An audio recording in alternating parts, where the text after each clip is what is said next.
नमस्कार प्यारे साथियों, मैं हूं मोहम्मद अमजद रज़ा और आप देख रहे हैं जीनियस हेल्प। जैसा कि आपको पता है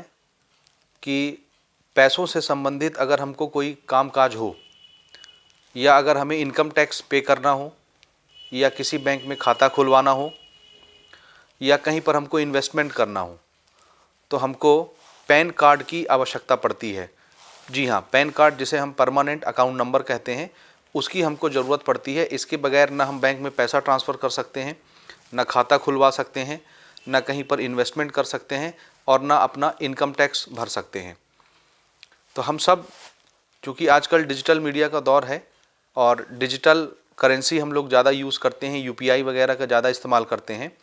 तो आजकल गांव-गांव, शहर-शहर हर जगह अब पैसे ट्रांसफ़र करने के लिए डिजिटल मोड को अपनाया जाता है और इसके लिए अनिवार्य रूप से पैन कार्ड की आवश्यकता पड़ती ही है। पैन कार्ड क्या होता है? इसको हम बोलते हैं परमानेंट अकाउंट नंबर, जिसमें किसी भी व्यक्ति की निजी जानकारी और उसकी पहचान से संबंधित जानकारी या उसके इन्वेस्टमेंट से संबंधित जानकारी या उसके पास कितना पैसा आता है साल भर में, वो अपने बैंक खाते से कितना पैसा लेन देन करता है साल भर में, यानी उसके पैसों से जुड़ी जानकारी आयकर विभाग को होती है। तो आयकर विभाग एक नंबर हर इंसान को अलॉट करता है जो भी वहाँ पर अप्लाई करते हैं अपने पैन के लिए, और ये नंबर आपके खाते के साथ जुड़ा होता है, आपकी निजी जानकारियों के साथ जुड़ा होता है, क्योंकि आज के डेट में पैन कार्ड और आधार कार्ड दोनों को आपस में लिंक करवाना पड़ता है। तो जितनी जानकारी आपकी आधार कार्ड में है वो सारी की सारी जानकारी आपके पैन कार्ड में चली जाती है और आयकर विभाग को उसकी सूचना होती है, उसकी जानकारी होती है कि आप पूरे साल कितना पैसा कमा रहे हैं, कितना पैसा लेन देन कर रहे हैं, कहाँ आपने भुगतान किया है, किस किस चीज़ का आपने लोन ले रखा है, किस किस चीज़ में आपने इन्वेस्टमेंट कर रखा है, कहीं आप स्टॉक मार्केट में इन्वेस्टमेंट कर रहे हैं, म्यूचुअल फंड में इन्वेस्टमेंट कर रहे हैं या किसी दूसरी जगह आप इन्वेस्टमेंट कर रहे हैं, आपने क्या क्या सुविधाएं गवर्नमेंट की तरफ से वो ले रखी हैं, आपके बैंक अकाउंट में कितना पैसा है, आपको सैलरी कितनी मिलती है, कुल मिला जुला के आपका जो हिसाब किताब है पैसों का, आपकी प्रॉपर्टी का, वो सब कुछ पैन कार्ड के माध्यम से इनकम टैक्स डिपार्टमेंट को होता है।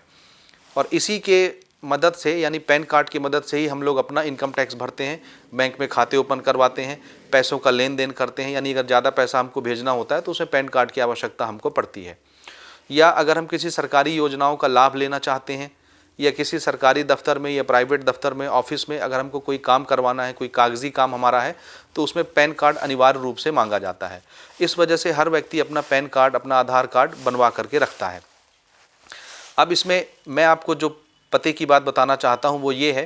कि कभी कभी हमारे साथ ऐसा हो जाता है कि हमारा पैन कार्ड कहीं गुम हो जाता है या हमने कहीं रख दिया, हमको मिलता नहीं है, उसके नंबर की हमको आवश्यकता है, या हमारा पैन कार्ड किसी भी वजह से टूट गया, डिस्ट्रॉय हो गया, ख़राब हो गया, कहीं गिर गया, कहीं गुम हो गया, किसी ने चोरी कर लिया। अक्सर हम लोग वॉलेट में, अपने पर्स में पैन कार्ड को रखते हैं और किसी कारणवश वो चोरी हो गया या गुम गया, कहीं हमने खो दिया, तो फिर हमारे लिए मुसीबत हो जाती है। तो इस केस में, इस अवस्था में फिर हम दूसरे पैन कार्ड के लिए अप्लाई करते हैं और हमारा दूसरा पैन कार्ड बन करके आ जाता है। तो अब हमारे पास कितने पैन कार्ड हुए? तो आपको लगेगा हमारे पास एक पैन कार्ड है, लेकिन जबकि आपका जो दूसरा पैन कार्ड था, यानी पहले वाला जो आपने गुमा दिया या आपका खो गया या आपका चोरी हो गया, वो पैन कार्ड अभी तक एक्टिव है और आयकर विभाग की नज़र में वो पैन कार्ड एक्टिव माना जाएगा और आपको दूसरा पैन कार्ड जो इशू किया गया है वो भी एक्टिव माना जाएगा। और अगर आप किसी भी तरीके से, किसी भी बहाने से दो पैन कार्ड एक्टिव रखते हैं अपने नाम पर, तो ये आयकर विभाग की श्रेणी में, आयकर विभाग की नज़र में अपराध की श्रेणी में आता है। और कभी मौका पड़ने पर अगर आयकर विभाग की नज़र आप पर पड़ गई कि आपके नाम से दो दो पैन कार्ड एक्टिव दिखा रहे हैं उनके सिस्टम में और उनकी नज़र अगर आपके ऊपर पड़ गई, तो फिर आपके ऊपर जो है कार्रवाई की जा सकती है और लगभग 10,000 रुपये तक का आपको जुर्माना भी करना पड़ सकता है, जुर्माना भी आपके ऊपर लगाया जा सकता है।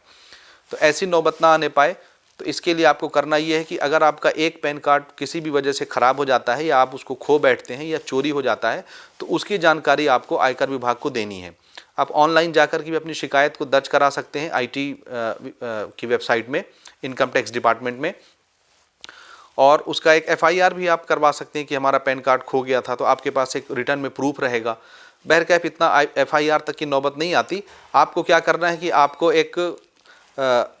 आईटी की ऑफिशियल वेबसाइट में जाकर के अपनी एक केस फाइल करनी है, अपनी रिपोर्ट देनी है कि हमारा जो